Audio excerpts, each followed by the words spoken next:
Bismillahirrahmanirrahim. Innal hamdalillah nahmaduhu wa nasta'inuhu wa nastaghfiruh wa na'udzu billahi min shururi anfusina wa min sayyiati a'malina may yahdihillahu fala mudilla lahu wa may yudlil fala hadiya lahu. Asyhadu an la ilaha illallah wahdahu la syarika lahu wa asyhadu anna Muhammadan abduhu wa rasuluhu alladzi la nabiyya ba'da. Allahumma shalli wa sallim wa barik ala nabiyyina wa ala alihi wa ashabihi wa man tabi'ahum bi ihsanin ila yaumiddin. Subhanaka la ilma lana illa ma 'allamtana innaka antal alimul hakim. Allahumma anfa'na bima 'allamtana wa 'allimna ma yanfa'una wa zidna ilman. Allahumma inna nas'aluka ilman nafi'an wa rizqan thayyiban wa 'amalan mutaqabbalan. Jamaah yang dirahmati Allah Subhanahu wa taala, para peserta i'tikaf, alhamdulillah pada malam hari ini kita bisa berkumpul di masjid ini. Mudah-mudahan apa yang kita lakukan ini menjadikan satu ladang amal soleh, amal kebaikan di bulan yang penuh berkah, bulan yang penuh rahmat, bulan yang penuh ampunan.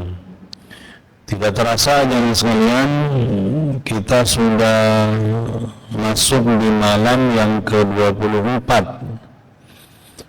Di malam yang ke-24. Jadi sudah hampir 23 hari ya bulan Ramadan, sisa kurang lebih tinggal 1 minggu lagi. Dan itu tidak terasa, waktu akan begitu cepat berlalu. Begitu cepat waktu akan berlalu, dan sisa waktu ini sayang kalau kita tidak gunakan dengan kebaikan. Walaupun ada sebagian yang sudah berguguran semangatnya. Ya, contoh aja sekarang, saya tadi lewat dari jalan, saya jadwal di Galuh tadi, itu padat luar biasa, penuh sekali orang, ramai di pasar, di mal-mal. Ya, jadi kadang saya lihat berbeda ini antara kebiasaan orang Indonesia dengan kebiasaan yang saya pernah hidup di wilayah Timur Tengah di Mesir, kurang lebih 6 tahun saya hidup di sana. Itu kalau 10 hari terakhir justru masjid-masjid penuh, bukan mal-mal yang penuh, masjid.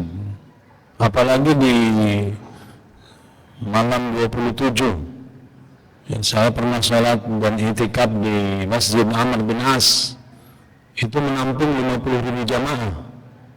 Kalau mau i'tikaf di Masjid Amr bin As ya, di malam 27 itu jamaah harus pergi awal-awal, nggak bisa jam segini baru datang. Saya pernah 2003 itu datang, ba'da asar saya baru sampai di Masjid Amr bin As, tidak bisa masuk ke dalam karena sudah full. Dan luasnya hampir 50.000 jamaah bisa menampung, bisa kebayang gitu sekali. Ya.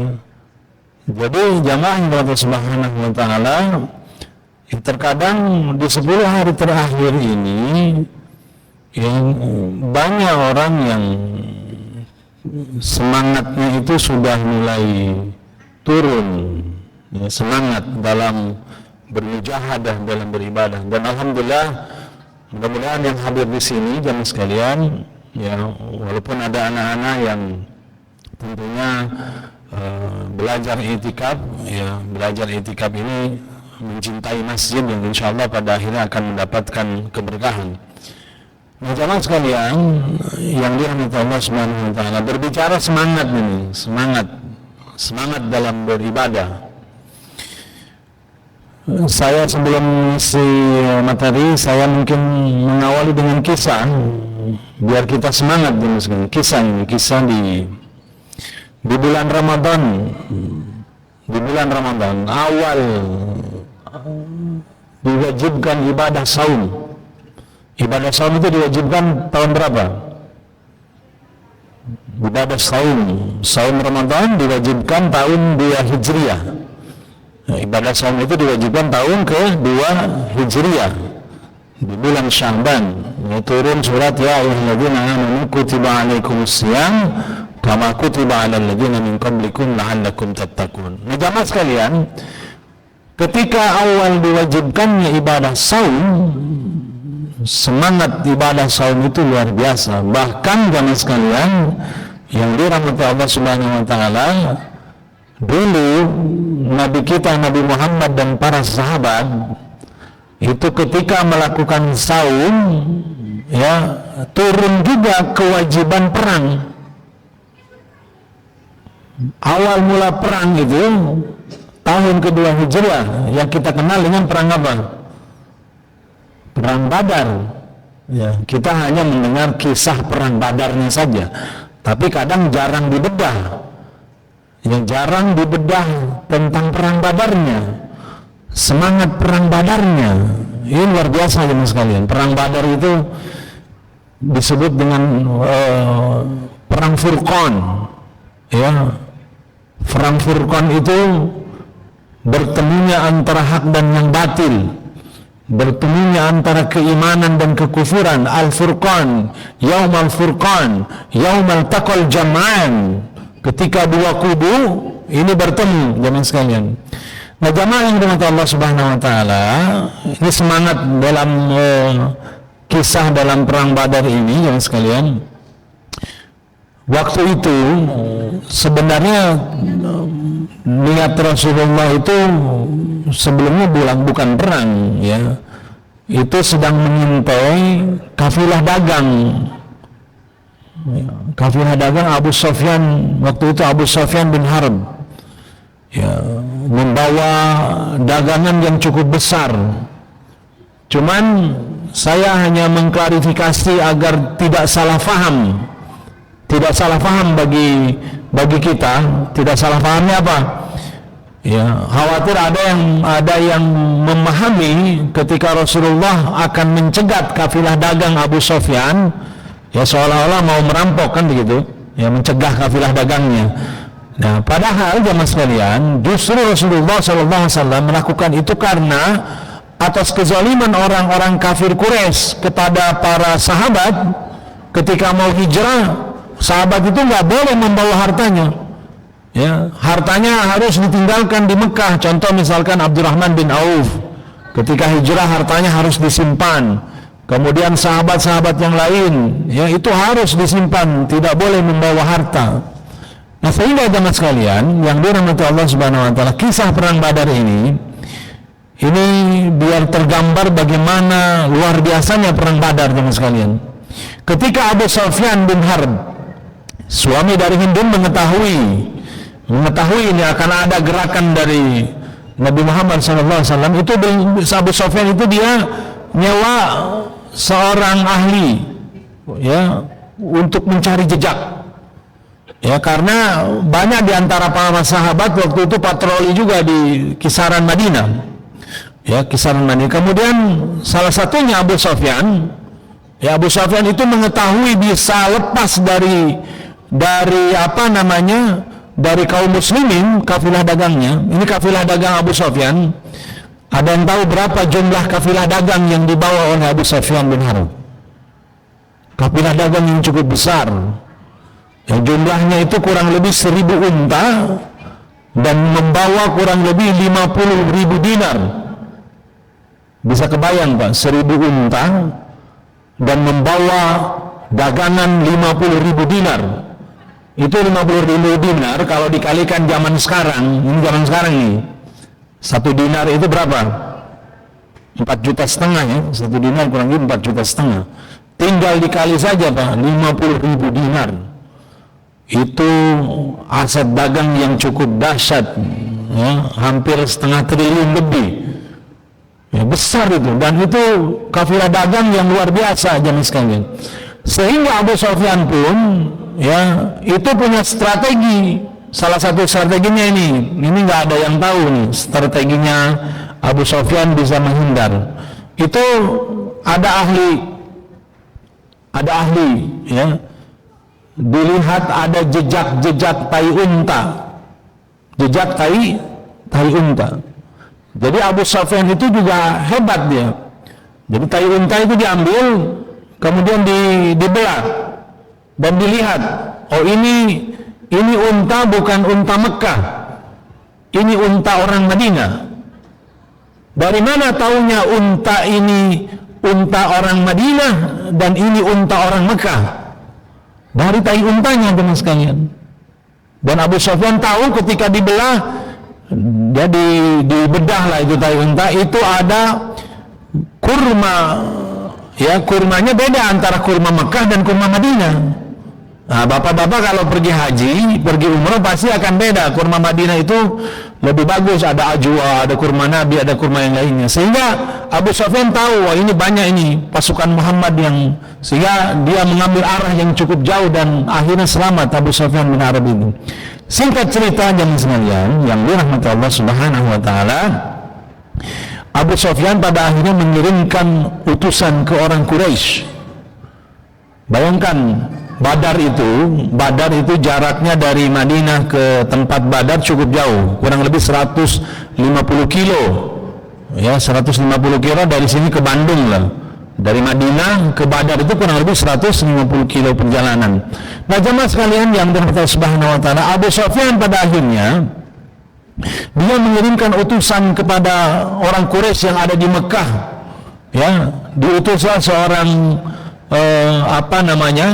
seorang utusan namanya Damdam, ya. Damdam ini akhirnya kata Abu Sufyan, ente sobek-sobek bajunya, disobekin kemudian dilukakan tubuhnya, dia lari dengan kecepatan yang luar biasa.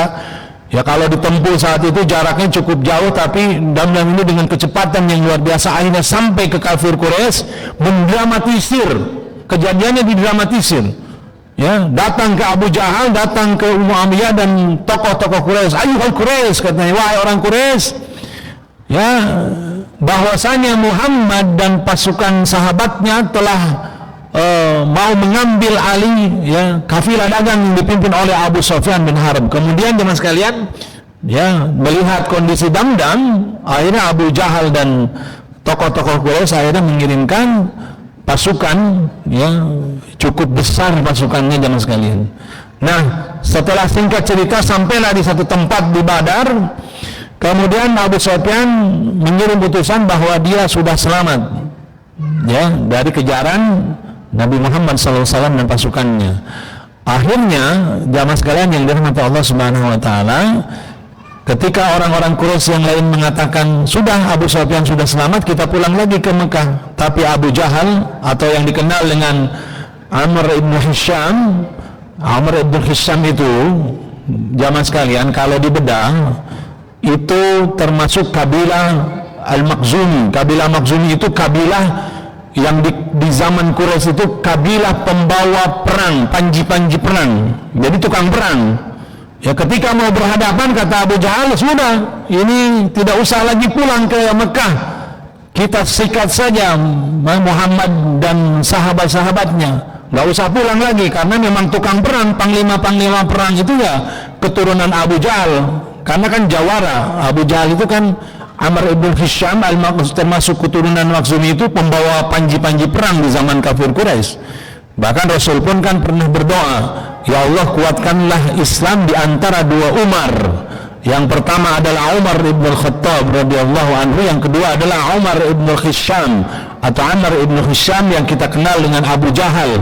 Tetapi Allah lebih memilih Sayyidina Umar ibn Khattab. Singkat cerita jemaah sekalian, ini perang luar biasa. Ketika Rasulullah SAW berada di sumber mata air Badar, ya, jumlah sahabat waktu itu jumlahnya 313. Ada yang mengatakan 314, ada yang mengatakan 319. Intinya di bawah 320 orang. Dan jumlah kaum Ansar lebih banyak daripada kaum Muhajirin. Kaum Muhajirin jumlahnya hanya 80 orang. Singkat cerita jemaah sekalian yang dirahmati Allah Subhanahu wa taala, Rasulullah belum tahu ini jumlah orang kafir Quraisy berapa. Saat itu ditangkap, ada mata-mata Quraisy ditangkap, kemudian sedang mengambil air di sumber Badar. Kemudian setelah ditangkap dan ditanya oleh Nabi Muhammad SAW, berapa unta yang disembelih setiap hari oleh orang-orang Quraisy?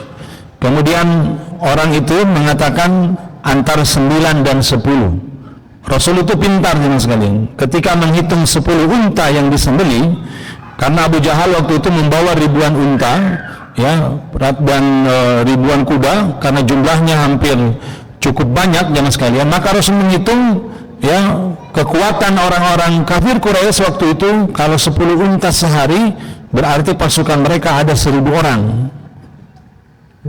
Ini kekuatan tidak seimbang teman sekalian. Ini biar jamaah sekalian mengambil semangat perang Badar, ya. Dan ini jarang dibahas, ya. Jamaah sekalian, lalu Nabi Muhammad SAW ketika mengetahui ini, Rasulullah bertanya kepada pasukan kaum muslimin Ahlul Badar, bagaimana menurut kalian? Kita lanjutkan perang atau kita pulang ke Madinah? Kemudian kata Sayyidina Abu Bakar As-Siddiq radhiyallahu anhu, karena beliau sahabat Rasulullah, kita lanjutkan ya Rasulullah, karena Allah sudah memerintahkan uzina, ya, sudah diizinkan untuk berperang melawan kafir karena zulimu, karena mereka berlakukan zalim. Kemudian setelah itu Rasulullah bertanya lagi, bagaimana menurut kalian wahai sahabatku? Berdirilah Sayyidina Umar radhiyallahu anhu, kata Sayyidina Umar, gaspol, jangan kasih kendor, ya. Ini kata Sayyidina Umar, ya Rasulullah, udah tancap, kita ini yang kita tunggu, kita sudah berhadapan dengan kafir Quraisy, ini yang kita tunggu. Lalu jamaah sekalian yang dirahmati Allah Subhanahu wa taala, Rasulullah tetap bertanya. Kemudian kata Rasulullah, bagaimana menurut kalian? Kemudian naik lagi, berdiri seorang sahabat Miqdad. Kata sahabat Miqdad, ya Rasulullah, kami bukan Bani Israel. Kami bukan Bani Israel. Yang dulu Bani Israel ketika diperintahkan oleh Allah untuk berperang, apa jemaah sekalian? Ketika Bani Israel diselamatkan, ya, kemudian sampailah di wilayah Syam, dari Mesir diselamatkan. Kemudian saat itu Allah perintahkan untuk berperang. Kemudian jawaban Bani Israel apa? Izhab anta, pergilah engkau wahai Musa, faqatila, berperanglah engkau berdua bersama Tuhanmu. Itu Bani Israel.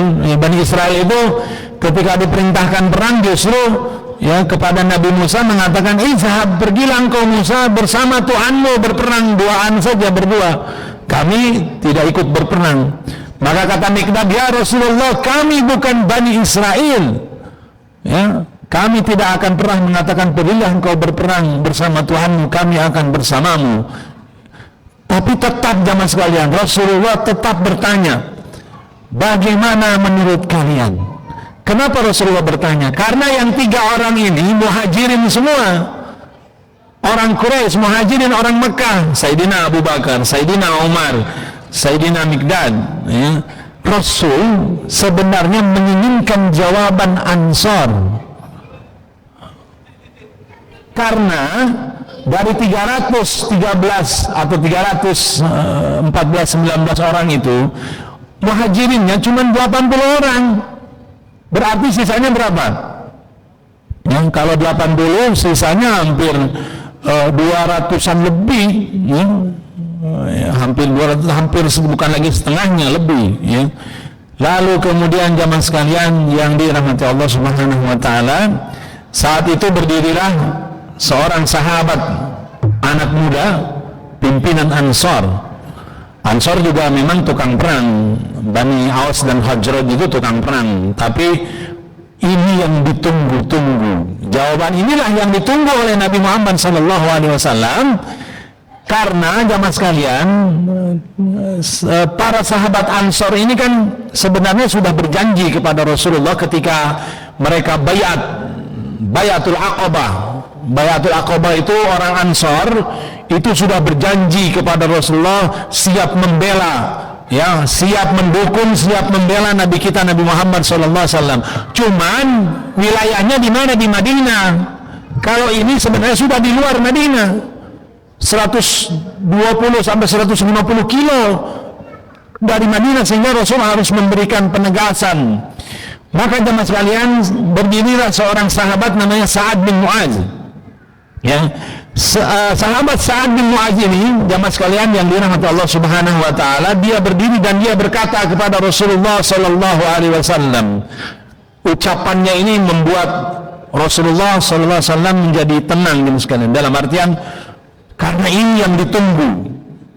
Ini yang ditunggu oleh Rasulullah. Kemudian kata Sa'ad bin Mu'adz, "Ya Rasulullah, kamu bertanya sudah 3 kali pertanyaan. Bagaimana menurut, berarti kamu engkau menunggu kami orang-orang Ansor."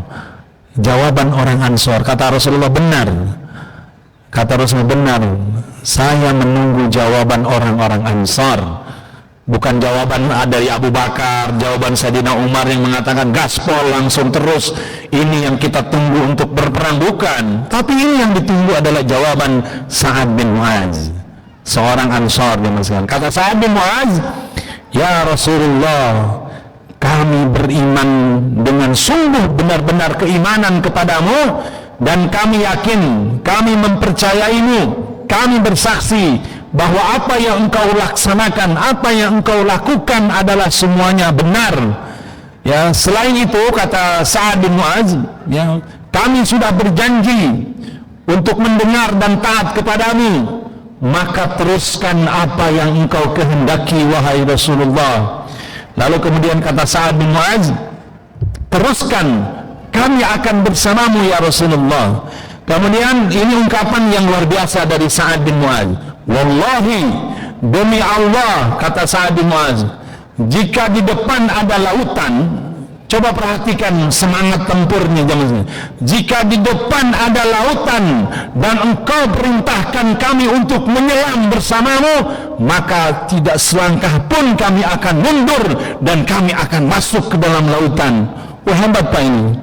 Sebuah ungkapan semangat perang Badar, dan ini yang ditunggu oleh Nabi kita Nabi Muhammad sallallahu alaihi wasallam. Nah, jamaah sekalian yang dirahmati Allah Subhanahu wa taala, singkat cerita terjadilah pertempuran yang luar biasa dahsyatnya jamaah sekalian.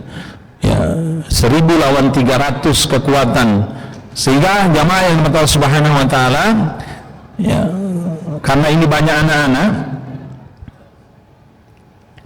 banyak generasi muda, anak-anak yang saya cintai, ya, yang ikut hadir dalam i'tikaf ini. Perhatikan, ada kisah dalam perang Badar yang anak-anak sekalian harus ketahui. Dari 313, perhatikan jemaah sekalian, dari 313 ada anak remaja yang menyusup ikut gabung. Ada anak remaja yang ikut menyusup gabung dalam pasukan Badar, dan umurnya antara 14 tahun, umurnya masih remaja, bocil lah kalau bahasa kita, masih bocil lah. Dan itu tidak diketahui, nyusup aja dia gabung. Itu kalau diketahui ditolak sama Rasulullah SAW, tapi dia ada gabung. Ini kisah ini luar biasa buat anak-anak yang saya cintai, anak-anak yang hadir di sini. Perhatikan kisah perang Badar ini. Ketika mau berkecamuk perang Badar, ini kisah yang disampaikan oleh Abdurrahman bin Auf. Abdurrahman bin Auf, beliau sedang naik unta. Kemudian di samping kanan dan kirinya ada bocil, ada 2 bocil. Kemudian kata bocil tadi, "Wahai paman," katanya, "ya ammu, wahai paman, tunjukkan kepada kami mana itu si Abu Jahal." Abdurrahman bin Auf kaget jemaah sekalian. Ini ada bocil 2, anak remaja, umurnya cuma 14 tahun. Dia kaget, "Nanya siapa? Ente nanya siapa? Mana itu Abu Jahal?" katanya. Nggak tahu dia Abu Jahal itu siapa. Ini anak Madinah kan nggak tahu Pak Abu Jahal. Kata Abdurrahman bin Auf, "Kenapa kamu nanya Abu Jahalnya?" "Saya mendengar, kami mendengar bahwasanya si Abu Jahal itu adalah orang yang paling membenci Rasulullah dan orang yang paling menyakiti dan melukai Rasulullah SAW ketika di Mekah. Sampai Pak ini berita ke anak-anak Madinah, sampai dua bocil ini, dua anak kecil, ya, umurnya 14 tahun, namanya Muaz dan Muawiz. Ya, Muaz dan Muawiz ini jamaah sekalian, semangatnya luar biasa. Dia mengatakan, wahai paman, saya ingin membalaskan rasa sakit Rasulullah SAW.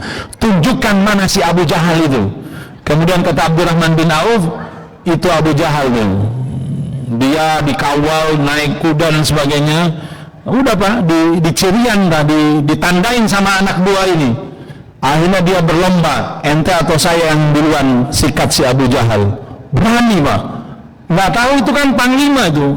Jawara Abu Jahal itu, panglima perang Bani atau kabilah yang membawa panji-panji Quraisy itu kabilahnya Abu Jahal.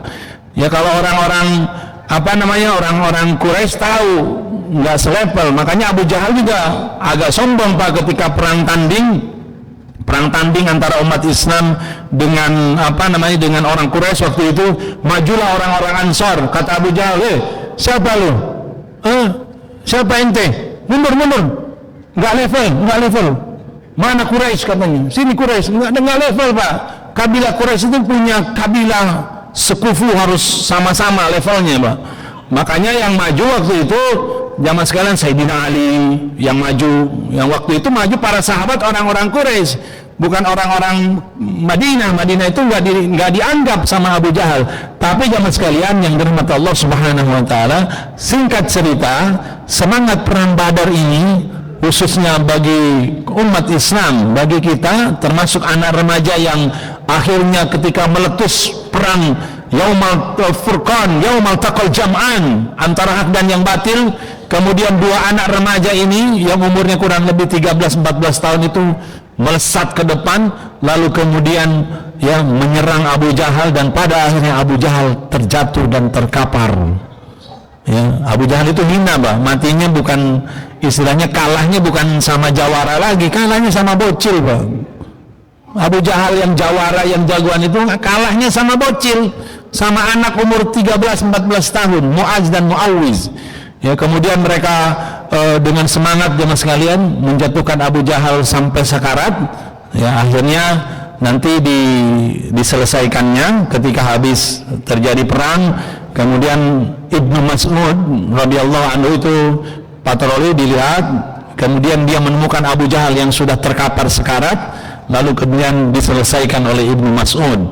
Karena dulu waktu di Mekah Abu Jahal ini tukang ngegebugin Ibnu Mas'ud Pak. Jadi kalau Ibnu Mas'ud baca Quran, selesai baca Quran, Abu Jahal yang merintah untuk memukul Abdullah Ibnu Mas'ud. Nah, ini semangat perang Badar jemaah sekalian, semangat kita beribadah, semangat kita membela, semangat kita mencintai Rasulullah SAW. Ini anak-anak ya, anak Madinah sampai seperti itu jemaah sekalian, mereka mencintai Rasulullah SAW. Dan kita pun sebagai generasi umat Islam tentunya semangat dalam beribadah dan semangat dalam mencintai Rasulullah SAW, di mana kalau kita mencontoh Rasul, semangat Rasulullah jemaah sekalian, di 10 hari terakhir ini semangatnya harus semangat, kalau kita sering katakan semangat 45.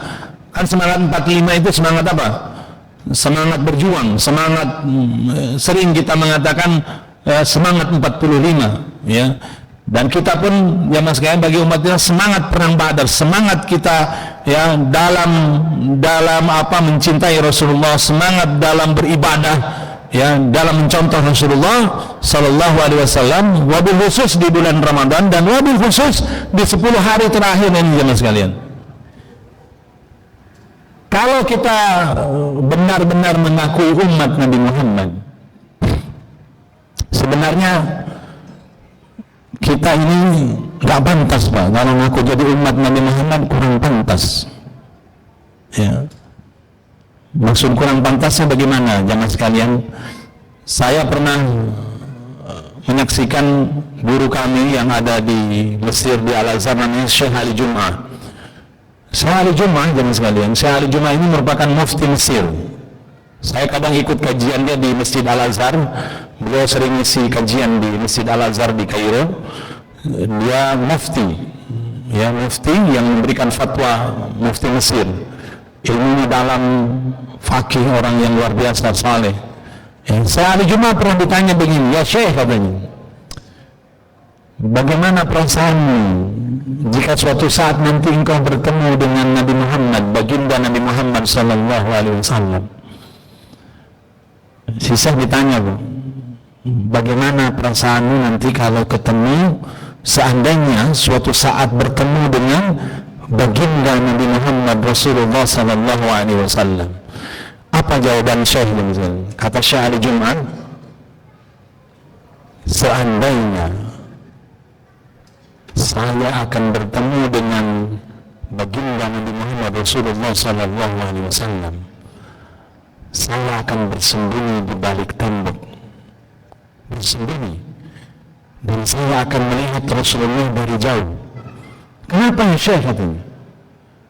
Kenapa engkau tidak berani mendekat kepada Rasulullah? Engkau hanya bersembunyi dan hanya melihat dari jauh.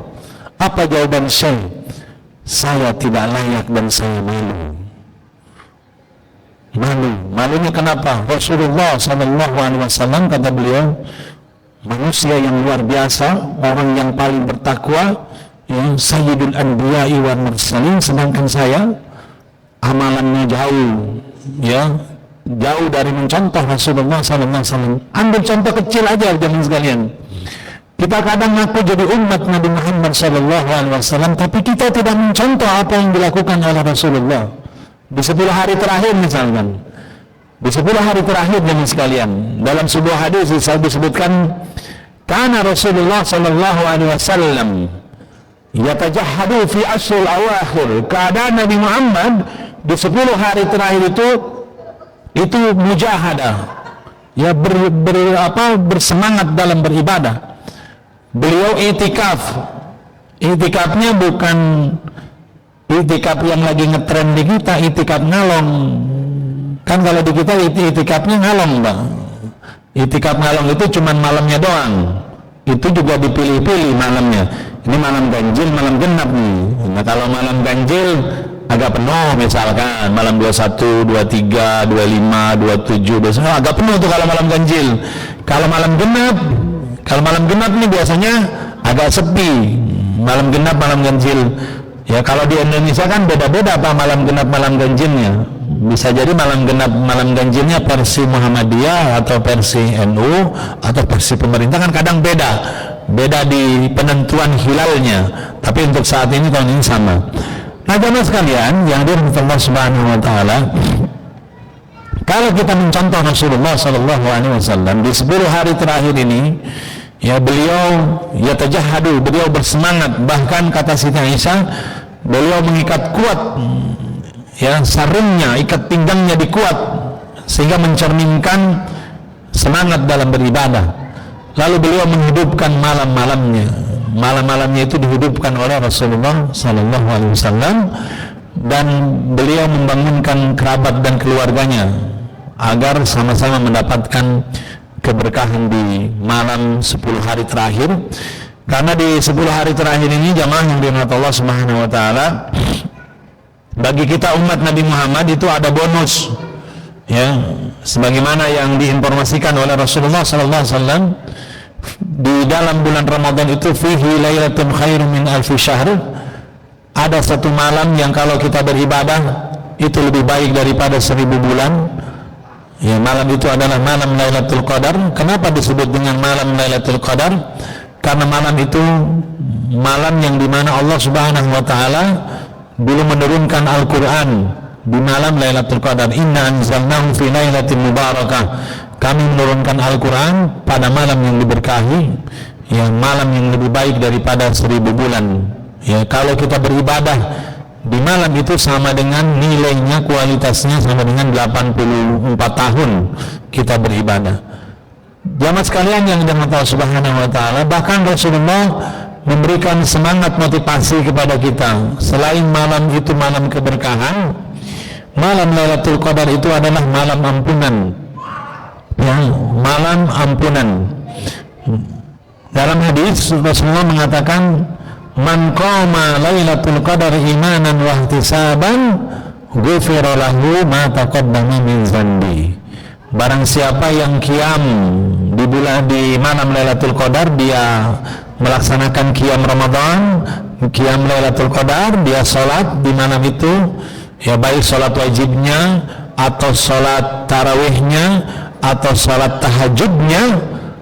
Kemudian Rasul mengatakan, man qama Lailatul Qadar imanan wa ihtisaban, dengan penuh keimanan dan dengan penuh harapan mencari ridha Allah Subhanahu wa taala, ghufira lahu ma taqaddama min dzanbi, dosa-dosanya akan diampuni oleh Allah Subhanahu wa taala.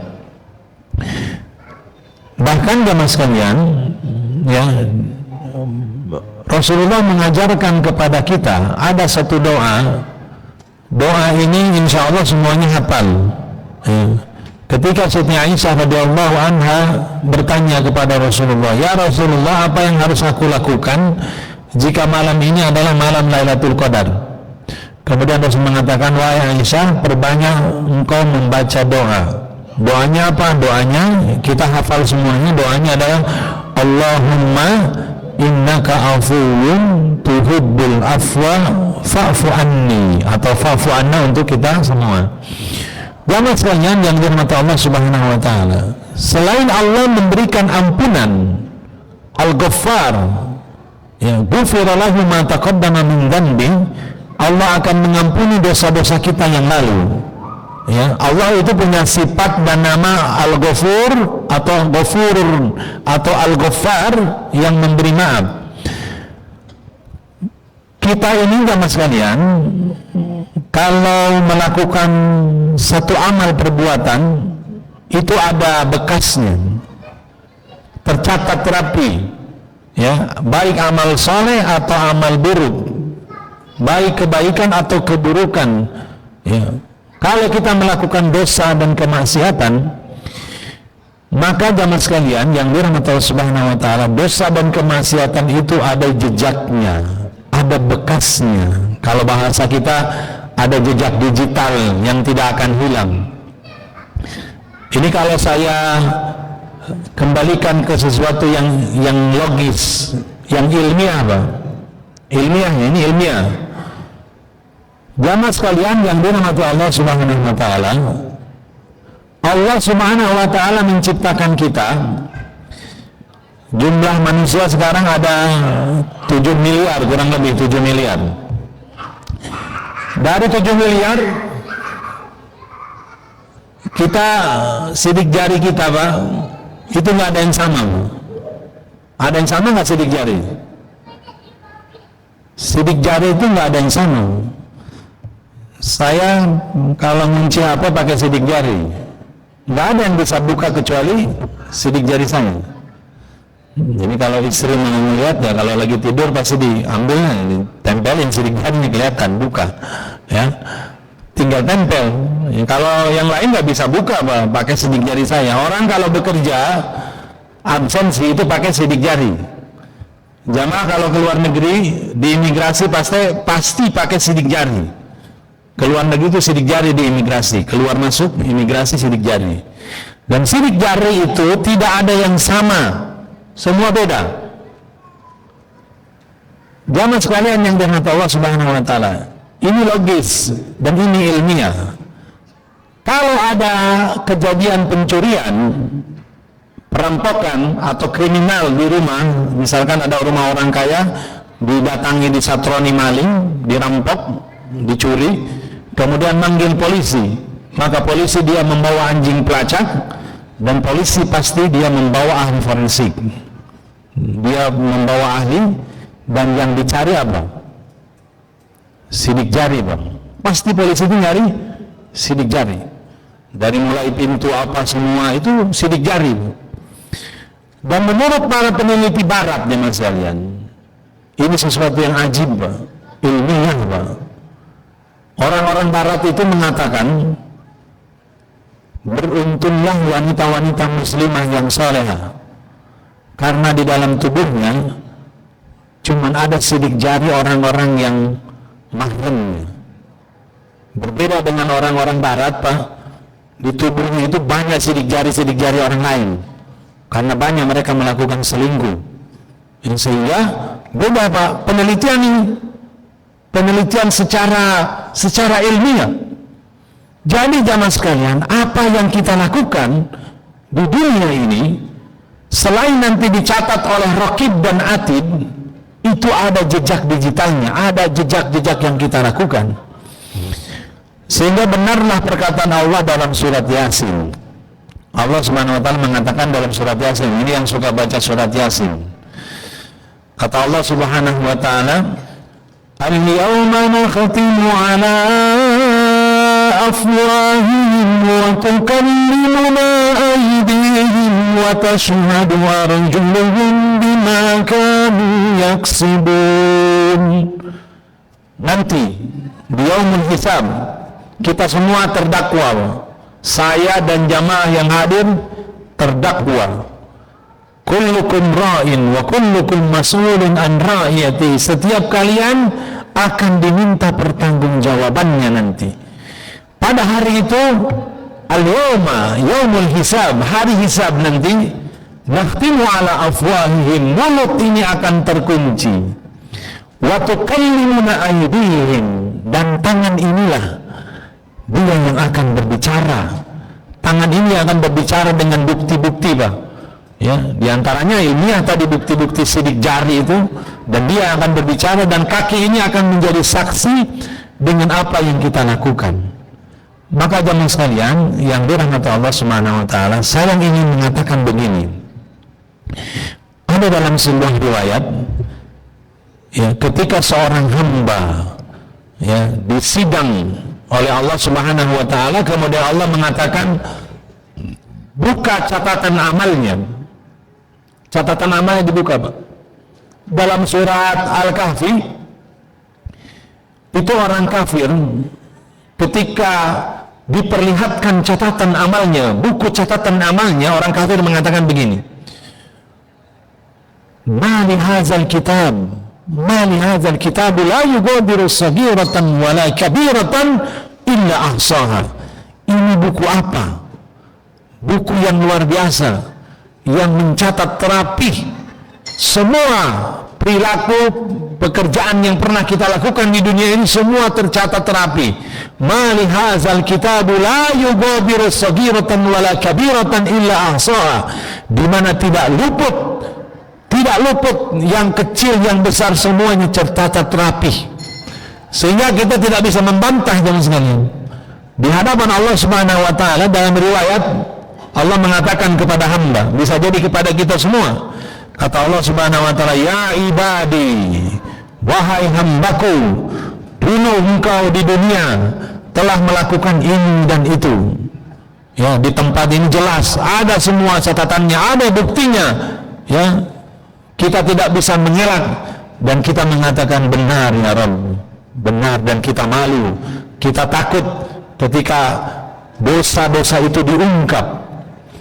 Namun bagi orang-orang yang sering membaca istighfar, astagfirullahaladzim, astagfirullah, dia banyak beristighfar, kemudian kata Allah Subhanahu wa taala, dosa-dosa yang pernah engkau lakukan jejaknya ada. Lalu kemudian kata Allah Subhanahu wa taala, aku ampuni. Itulah sifat Allah Al-Ghaffar, Ghafurun. Berbeda dengan sifat Al-Afu. Kata para ulama jemaah sekalian, Al-Afu itu lebih tinggi. Al-Afu itu jemaah sekalian, Allah memberikan maaf. Bisa jadi, kata para ulama, Allah Subhanahu wa taala memberikan maaf kepada kita hal-hal yang sepele, hal-hal yang kecil misalkan, ya, karena kita lupa, karena kita misalkan darurat, karena kita melakukan sesuatu karena sesuatu yang berat, ya, lalu kemudian Allah maafkan. Itulah sifat Al-Afu, kata para ulama. Atau sifat Al-Afu itu jemaah sekalian, Allah benar-benar memaafkan kita dengan sifat yang Al-Afu itu, bahkan jejak digitalnya atau jejak kitanya itu, catatannya itu benar-benar dihapuskan. Jadi nggak ada nanti, ya, kalau Allah memaafkan benar-benar Al-Afu, memaafkan dosa kita, itu tidak ada dalam catatan bukunya, benar-benar Allah hapus. Itulah makna al-afu, sehingga seolah-olah kita tidak pernah melakukan dosa dan kesalahan itu karena Allah Maha Pemaaf. Itu lebih tinggi sifat al-afu. Sehingga jamaah sekalian, saya singkat saja karena waktu juga.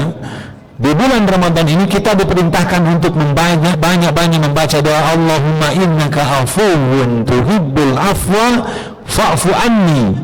Dari makna al-afu ini, ya, kalau dalam bahasa Arab, bahkan Rasulullah mengajari Ummul Mukminin Siti Aisyah radhiyallahu anha dengan doa ini doa luar biasa jemaah sekalian. Ini doa singkat, semuanya hafal, anak-anak semua di sini hafal, nggak ada yang tidak hafal doa ini, tapi maknanya dalam.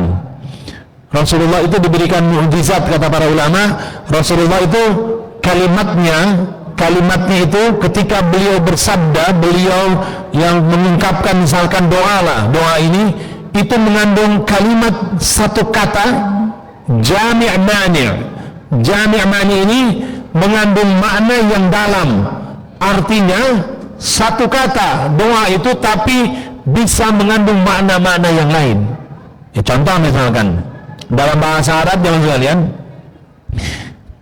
kata zakat itu az-zakatu at-tazkiyah, zakat itu mensucikan, membersihkan.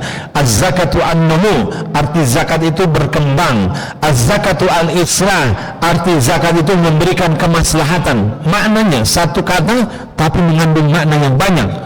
Termasuk al-afu jamaah sekalian.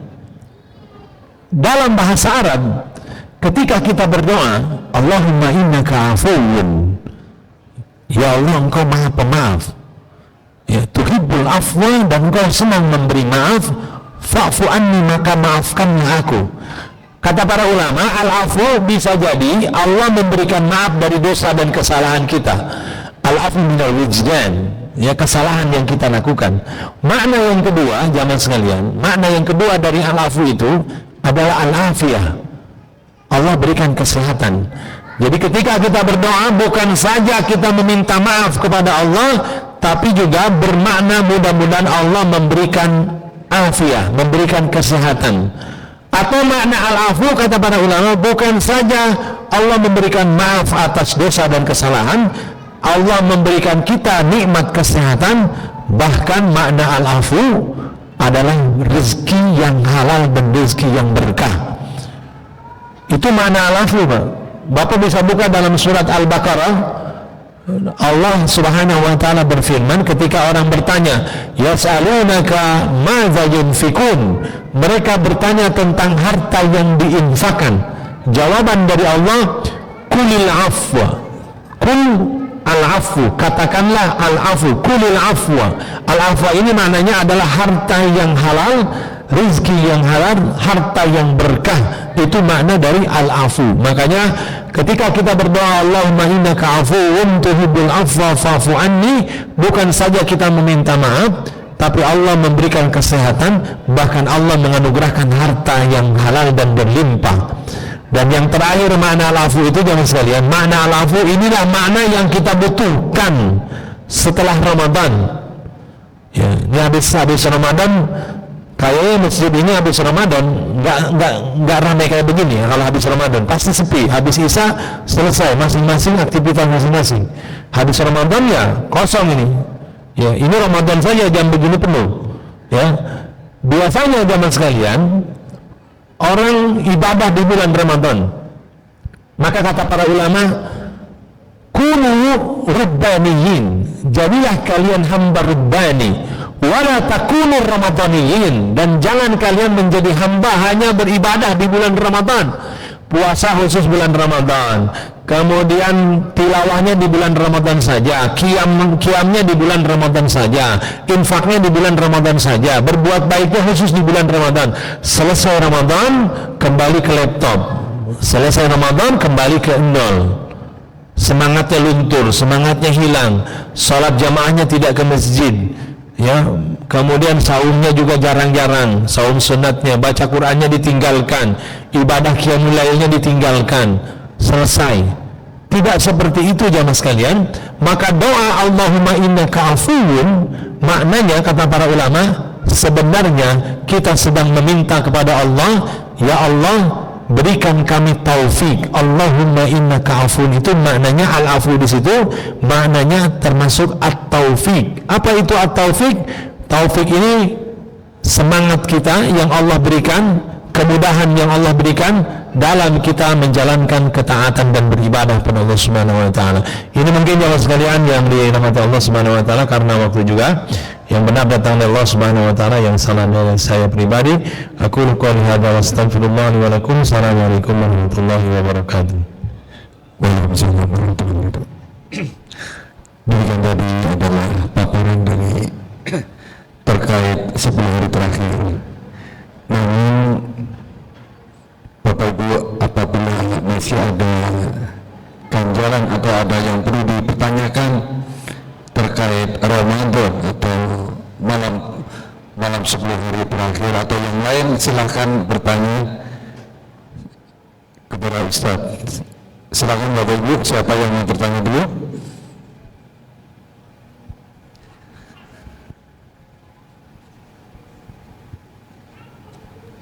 Yang hidup ya. Assalamualaikum warahmatullahi wabarakatuh. Sefajar saya menanya nih terkait Lailatul Qadar ya. Kan di situ ada apa namanya? Semua kita berdoa nih, berdoa ya Allah panjangkanlah umur, kemudian maksudnya sehatkanlah badan. Nah, pengertian qadar sini apakah pada saat pengen terkabul itu merubah umur yang sudah ditetapkan oleh Allah gitu. Sebelumnya kan pasti saya pernah mendengar kajian bahwa umur manusia apapun itu sudah ditetapkan sebelum qadarnya ditetapkan, takdirnya gitu. Nah, apakah dengan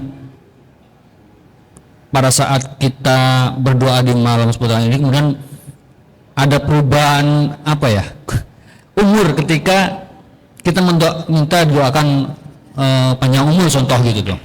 Nah, apakah nanti perubahannya itu kepada manusia itu perilaku hidupnya kemudian berubah kesehatannya, atau kemudian memang secara otomatis akan dikabulkan dan dipanjang umurnya? Itu yang jadi pertanyaan saya. Atau mungkin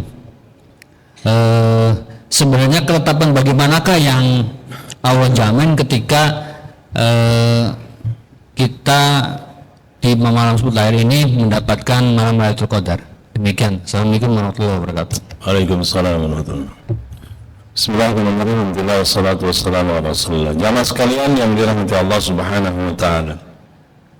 Kalau berbicara Lailatul Qadar, ini kan kita bisa mengambil berita dari Al-Qur'an, dari hadis, dari berita dari Rasulullah sallallahu alaihi wasallam. Lailatul Qadar itu kan kalau para ahli ulumul Quran itu membahas Al-Quran kalamullah ta'ala al-mujiz. Al-Quran itu perkataan Allah Subhanahu wa ta'ala yang mengandung mujizat yang Allah turunkan kepada Nabi Muhammad sallallahu alaihi wasallam melalui malaikat Jibril alaihissalam. Membacanya adalah ibadah. Ini berbicara Lailatul Qadar tidak lepas dengan Al-Quran. Kalau bicara Lailatul Qadar nanti kita bahas ke situnya, Pak. Jamaah sekalian, Lailatul Qadar ketika Allah Subhanahu wa taala menurunkan Al-Quran, para ulama membahas ada 3 fase Al-Quran itu turun. Dari Allah Subhanahu wa taala, kemudian Allah turunkan ke Lauhul Mahfuz. Ke Lauhul Mahfuz. Pertama. Jadi dari Allah Subhanahu wa taala, kemudian Al-Quran itu disimpan di Lauhul Mahfuz. Di dalam surat Al-Buruj disebutkan ini tentang Lauhul Mahfuz, berarti ada bal huwa Qur'anun Majid fi Lauhul Mahfuz. Bal huwa Qur'anun Majid fi Lauhul Mahfuz. Quran yang terjaga, Quran yang mulia, Allah simpan di Lauhul Mahfuz. Apa itu Lauhul Mahfuz? Lauhul Mahfuz itu, jamaah sekalian, itu adalah tempat selain Allah menyimpan Al-Quran dulunya, dan seluruh data informasi tentang sesuatu yang terjadi di alam jagat raya semua sudah tercatat di Lauhul Mahfuz, termasuk nanti hadis Nabi. Dan berkaitan nanti dengan ini, berbicara tentang Lauhul Mahfuz itu ya ketetapan yang sudah tersimpan di Lauhul Mahfuz, ya. Nanti kan dalam hadis begini jemaah sekalian, nanti ada nyambung dengan pertanyaan seorang yang wanita yang hamil kemudian masuk umur 4 bulan, maka Allah datangkan malaikat kemudian ditiupkan roh ke dalam janinnya, kemudian Rasul mengatakan maka dicatat tentang ajalnya, tentang rezekinya, tentang bahagia atau senang dia di dunia. Dan kata para ulama, catatan itu memang sudah ada di Lauhul Mahfuz secara ajali. Lalu jemaah sekalian yang dirahmati Allah Subhanahu wa taala, Al-Qur'an dari Lauhul Mahfuz kemudian Allah turunkan ke Baitul Izzah.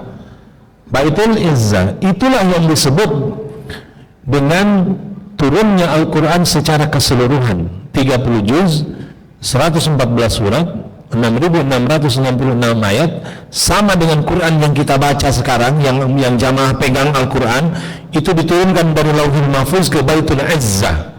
Dan itulah peristiwa itulah yang kita kenal dengan peristiwa Lailatul Qadar, yang Allah sebutkan di dalam Al-Quran, inna anzalnahu fi Lailatul Qadr wa ma adraka ma Lailatul Qadr Lailatul Qadr khairun min alfi syahr. Jadi ketika turun dari Lauhul Mahfuz ke Baitul Izzah, ya Baitul Izzah itu turun secara keseluruhan, jumlatan wahidatan. Dan itulah yang disebut dengan malam yang diberkahi. Ya, malam yang diberkahi. Lalu teman sekalian, dari Baitul Izzah itu sekedar gambaran apa Baitul Izzah. Rasulullah ketika Isra Mi'raj menembus langit ke-7 ila Sidratul Muntaha sampai ke atas Mi'raj, Rasulullah menyaksikan ada Baitul Izzah. Kemudian Rasul mengatakan di Baitul Izzah itu hampir setiap malam itu malaikat masuk, jumlahnya kurang lebih 70.000 malaikat dan tidak keluar lagi.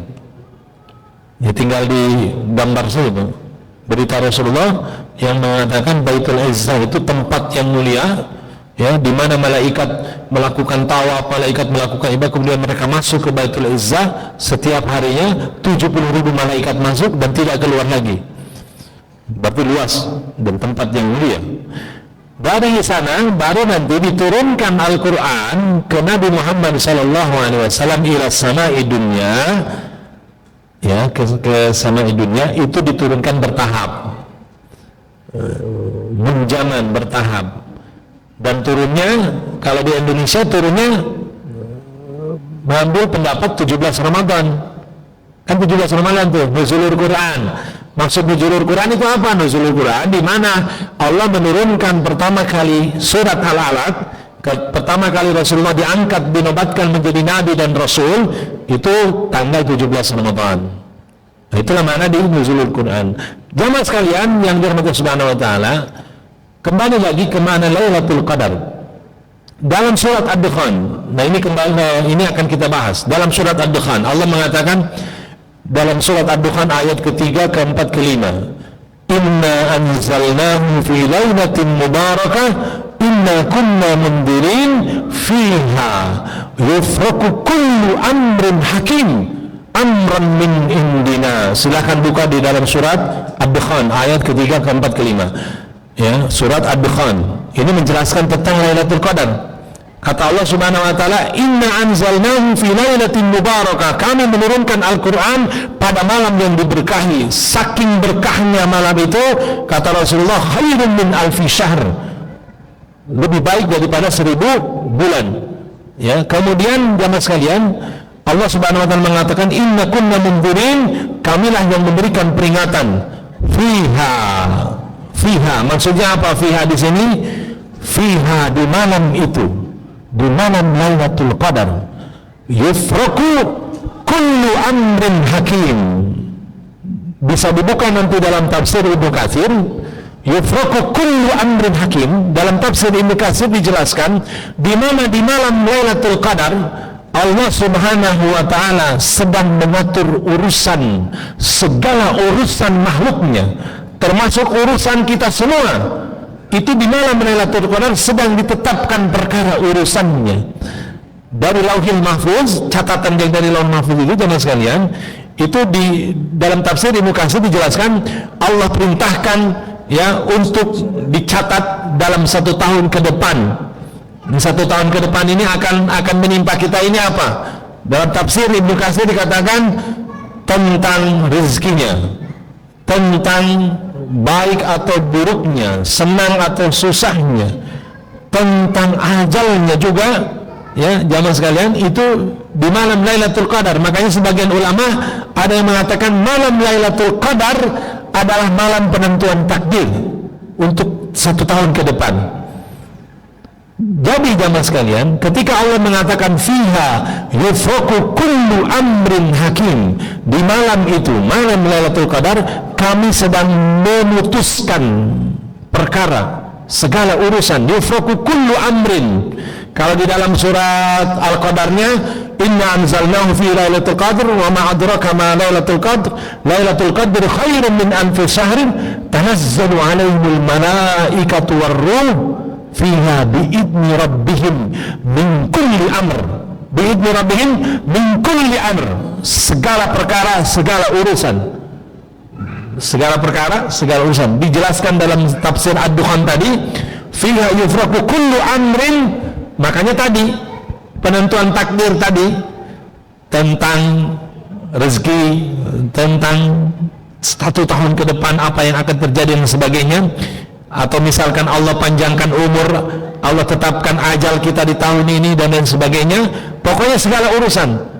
Lalu kembali tentang takdir ini, qada dan qadar ini, amrun min indina, amrun min indina. Semua perkara, semua urusan, semua takdir itu ada dalam genggaman Allah Subhanahu wa taala. Allah lah yang maha berkehendak. Maka para ulama sepakat, tidak ada ikhtilaf di antara para ulama, malam Lailatul Qadar itu malam mustajab doa. Ketika kita berdoa kepada Allah Subhanahu wa taala dengan kebaikan-kebaikan, bisa jadi takdir kebaikan 1 tahun ke depan itu kita dapatkan. Atau ketika misalkan, ya Rabb, panjangkan umurku, tambah lagi untuk kebaikan, tambah lagi ya Rabb. Bisa jadi kata para ulama, Allah Subhanahu wa taala di malam Lailatul Qadar itu memutuskan umurnya diperpanjang. Karena semua takdir dalam genggaman Allah Subhanahu wa taala.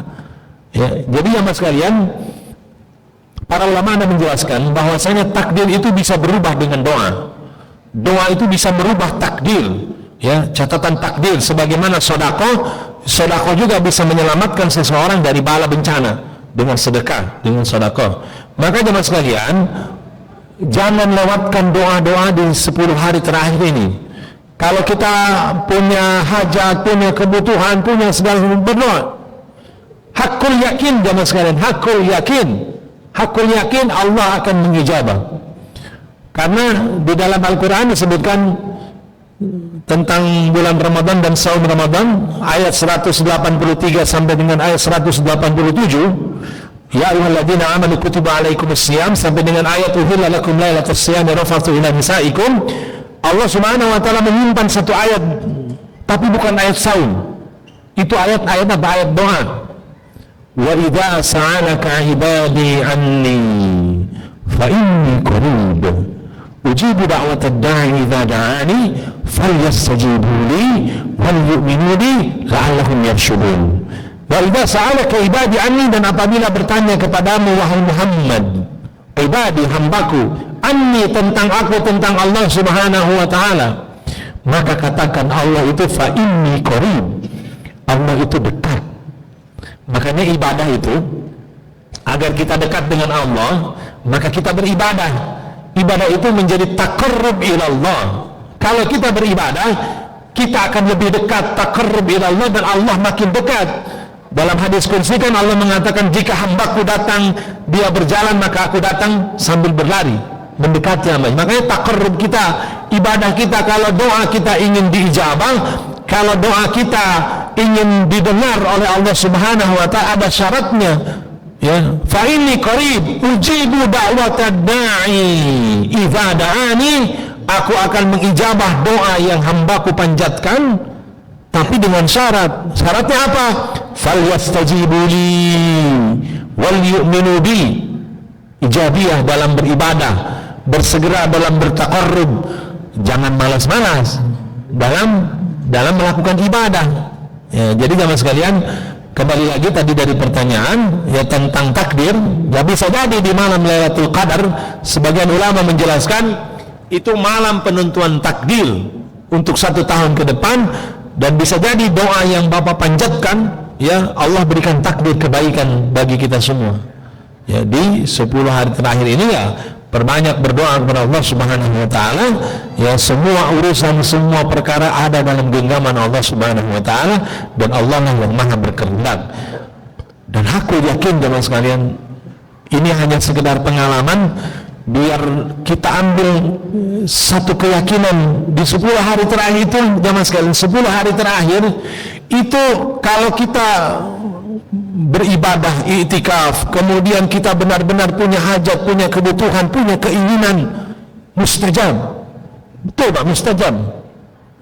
Ini bismillah, mudah-mudahan bukan untuk riya Pak, bukan untuk membangga-banggakan amalan sebagai, bukan. Pengalaman, sharing pengalaman jemaah sekalian. Mudah-mudahan ini menjadikan satu keyakinan bagi kita semua. Jemaah sekalian yang dirahmati Allah Subhanahu wa taala, saya sering melakukan itikaf dulu. Kalau alhamdulillah sekarang enak Pak, itikaf itu di masjid-masjid ini banyak gitu, tapi yang full jarang. Ya, kalau yang full ya ada di Al-Mukhtar, di Masjid Aliyah ada yang full 10 hari itu nggak kemana-mana, dan itu sunnahnya, memang sunnahnya itu full. Ya, jamaah sekalian, dulu saya pernah beberapa kali itikaf dan saya punya hajat-hajat kebutuhan saya. Ya, dan saya yakini Allah pasti mengijabah, karena kata Rasulullah, kalau kita berdoa mungkin bil ijabah, kita yakin dengan Allah akan mengijabah. Contoh misalkan, dulu saya Pak ingin kuliah itu di Ummul Qura di Mekah.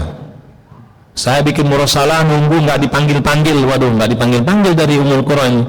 Akhirnya saya waktu itu iktikaf, saya punya hajat kebutuhan. Saya bilang, ya Allah, saya ingin belajar di mana di sana ada hasanah Islam. Takdirkan, terserah takdir Allah Subhanahu wa taala. 2003 Allah takdirkan saya belajar ke Mesir. Oh, saya bilang ini doa saya waktu 10 hari saya itikaf di Al-Ittihad. Saya contreng Pak. Saya 2002 pernah itikaf di Al-Furqan. 2002 di Jakarta di Dewan Dakwah. Saya itikaf. Karena saya udah keliling beberapa kali masjid, di Masjid Atin sudah, di Al-Ittihad sudah, Darut Taqwa sudah. Kemudian saya itikaf di Al-Furqan. Waktu itu saya berdoa, saya bilang, ya Allah, saya ingin itikaf di Masjidil Haram. Saya doa terus, dan Allah takdirkan 2004, ya 2003 saya berangkat ke masjid, 2004 saya umrah dan saya itikaf di Masjidil Haram.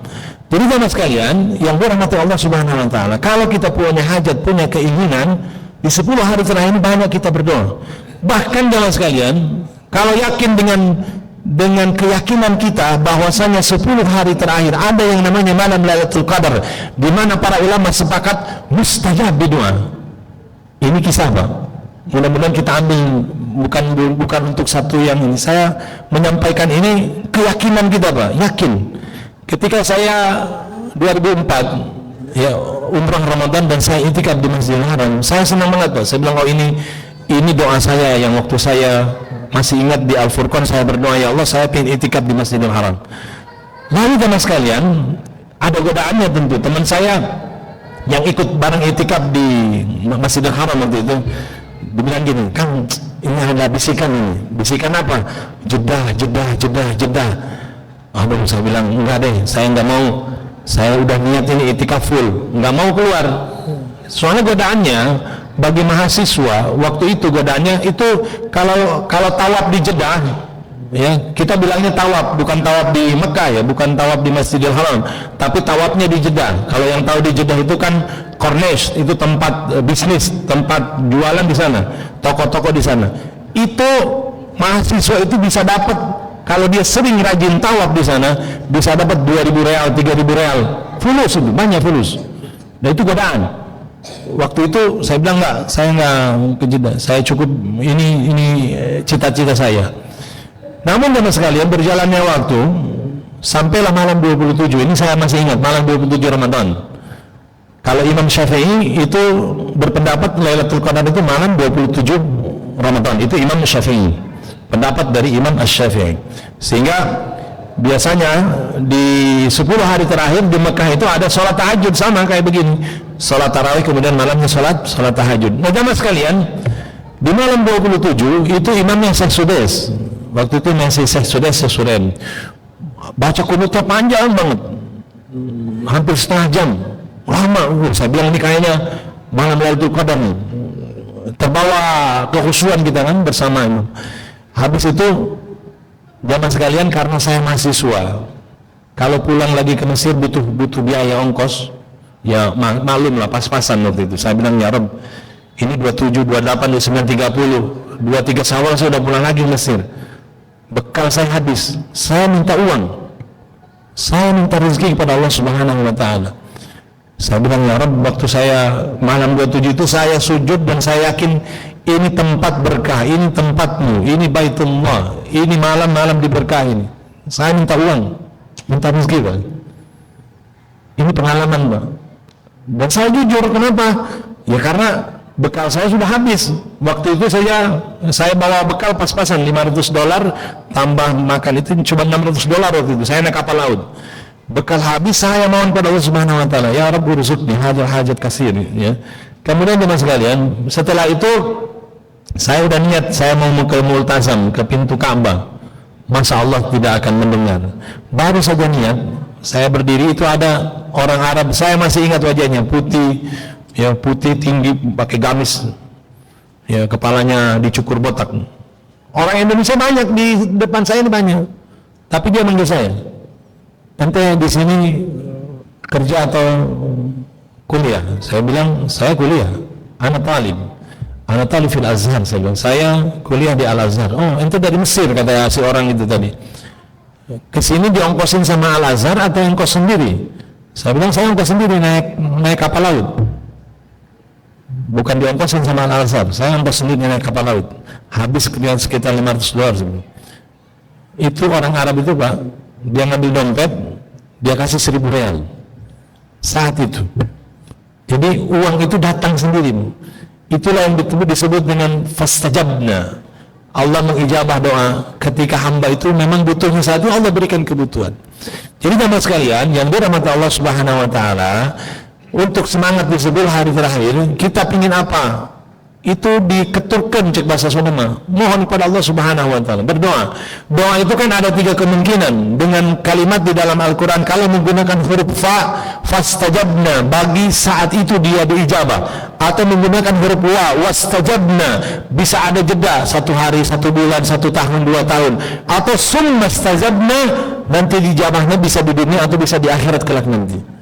Jadi jangan pernah kita bosan untuk berdoa, karena pahala doa nanti di akhirat juga. Seorang hamba akan terkaget ketika Allah berikan satu pahala yang luar biasa. Kemudian hamba mengatakan, ya Rabb, amalan apa ini? Kemudian Allah mengatakan, inilah dulu doa-doa yang kau panjatkan di dunia.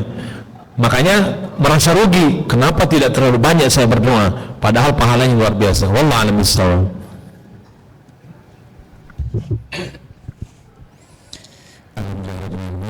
Semangat sekali ya, jelas sekali pada malam hari ini.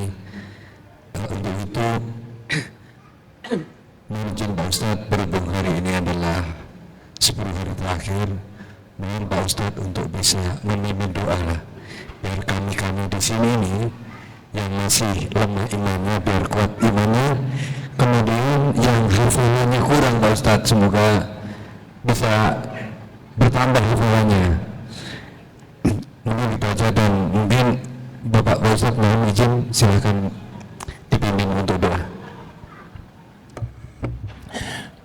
Baik jamaah sekalian yang dirahmati Allah Subhanahu wa Ta'ala, kita akhiri pertemuan ini dengan bermunajat, berdoa kepada Allah Subhanahu wa Ta'ala. Sebelumnya kita beristighfar jemaah sekalian, bisa jadi ada dosa dan kesalahan yang kita lakukan. Astaghfirullahaladzim, astaghfirullahaladzim, alladzi la ilaha illa huwal hayyul qayyum, wa atubu ilaih. Astaghfirullahaladzim, astaghfirullahaladzim, alladzi la ilaha illa huwal hayyul qayyum, wa atubu ilaih. Alhamdulillahi rabbil alamin, hamdan syakirin, hamdan mughafin qabla mazidah. يا ربنا لك الحمد كما ينبغي لجلال وجهك وعظيم سلطانك. رضينا بالله ربا وبالإسلام دينا وبمحمد صلى الله عليه وسلم نبيا ورسولا. اللهم اغفر لنا وارحمنا وعافنا واعف عنا. اللهم اغفر لنا ولوالدينا وارحمهم كما ربونا صغارا. اللهم اغفر لنا ولوالدينا وارحمهم كما ربونا صغارا. اللهم اغفر لنا ولوالدينا ولجميع المسلمين والمسلمات والمؤمنين والمؤمنات والأحياء منهم والأموات برحمتك يا أرحم الراحمين. اللهم آت نفس تقواها وزكها أنت خير من زكاها أنت وليها مولاها. اللهم لا تدع لنا ذنبا إلا غفرته ولا هما إلا فرجته ولا دينا إلا قضيته ولا مريضا إلا شفيته ولا أمواتا إلا رحمته ولا حاجة من حوائج الدنيا إلا قضيتها ويسرتها يا أرحم الراحمين. اللهم أصلح لنا ديننا الذي هو عصمة أمرنا وأصلح لنا دنيانا التي فيها معاشنا وأصلح لنا الآخرة التي إليها معادنا. اللهم اجعل حياة زيادة لنا في كل خير واجعل موتا راحة لنا من كل شر. Allahumma ya Allah, perbaikilah urusan agama kami, karena agama merupakan pusat segala urusan kami. Allahumma ya Allah, perbaikilah urusan dunia kami, karena dunia merupakan tempat kehidupan kami. Allahumma ya Allah, perbaikilah urusan akhirat kami, karena akhirat merupakan tempat kami kembali. Allahumma ya Allah, panjangkan umur kami untuk senantiasa menambah kebaikan. Allahumma ya Allah, matikan kami agar terhindar daripada dosa dan kesalahan. Allahumma ballighna lailatul qadar. Allahumma ballighna lailatul qadar. Allahumma ballighna lailatul qadar. Allahumma arzuqna lailatul qadar fi hadhihi syahr Ramadan. Allahumma arzuqna lailatul qadar fi syahr Ramadan. Allahumma ya Rabbana hab lana min azwajina wa dhurriyyatina qurrata a'yun waj'alna lil muttaqina imama. Allahumma faqihna fid din. Allahumma faqihna fid din. Allahumma faqihna fid din wa 'allimna ta'wil. Allahumma faqihna fid din wa 'allimna ta'wil wa fahman nabiyyin. Allahumma ya Rabbana hab lana min azwajina wa dhurriyyatina qurrata a'yun waj'alna lil muttaqina imama. Allahumma ansur ikhwanana al-mujahidin fi Palestin. Allahumma ansur ikhwanana al-mujahidin fi Gaza. Allahumma ansur ikhwanana al-mujahidin fi kulli makan wa fi kulli zaman. Allahumma sabbit aqdamahum wansurhum ala a'daika wa ala al-zalimin. Allahumma a'izzal Islam wal muslimin wa adilatil syirki wal musyrikin. Allahumma alaikal yahud. Allahumma alaikal yahud. Allahumma farriq jam'ahum. Allahumma zalzil aqdamahum. Allahumma mazzikhum kulla muwazzik ya jabbar. Allahumma raddidil masjidil aqsa ila rihabil muslimin warzuqna salatan fiha ya arhamar rahimin. Rabbana atina fid dunya hasanah wa fil akhirati hasanah wa qina adzaban nar. Wa sallallahu ala nabiyyina Muhammad wa ala alihi washabbihi ajma'in. Alhamdulillah, jazakallahu khairan Ustaz. Pengumuman kepada Bapak Ibu jamaah yang merasa ketinggalan kunci motor, dimohon menghubungi DKM. Kemudian pengumuman berikutnya bahwa besok kita akan kedatangan tamu dari Syekh Palestina. Setelah subuh, dimohon jamaah sekalian jangan langsung pulang. Kita ada kajian dari Syekh Palestina. Demikian kurang lebihnya mohon maaf. Assalamualaikum